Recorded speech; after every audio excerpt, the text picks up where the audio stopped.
বন্ধু তোমার এনে আনছি আজকে একটা গুরুত্বপূর্ণ কথা কর লেগে, বুঝছো বন্ধু কও। কথাটা লেগে আছে।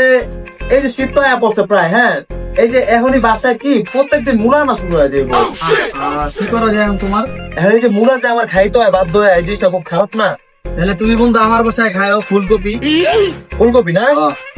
আচ্ছা ঠিক আছে, তাহলে আমি এখন আচ্ছা ঠিক আছে, তাহলে সেদিন মুলা রাখবো, আমার বাসায় বলছি ফুলকপিটা তোমার খাওয়াই দিব। হ্যাঁ আচ্ছা ঠিক আছে, ওইখানে ঠিক আছে। মামা ঘুমাইস না, ওর একটা ইম্পর্টেন্ট কথা আছে। ও হুঁতাছি তো। আপনার 50,000 টাকা বেড়া খেয়ে গেছে, মানে এটা হিসাব দিমু কেমনে এটা কর। এই বেড়া এই ইচ্ছা আরে ক হুঁতাছি তো। মানে বুঝলাম না বেড়া, তোরে সবসময় একটা কথা বলে তুই মানে কোনো গুরুত্বই দিস না। মামা দেখ ও খাবারের মেনুতে দামও দেওয়া দিছে, দেখছো?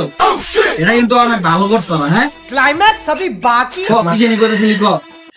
এনে 50,000 খেয়ে আমি বইয়া রইছি, আর তোরে মানে তুই খাবারের মেনু না বলে মামা এডি তো ঢুকাইছ।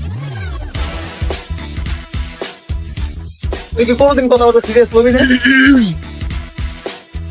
1 টাকা 2 টাকার জিনিস বানাই এনে খালি ভাই আমি করস দেখ।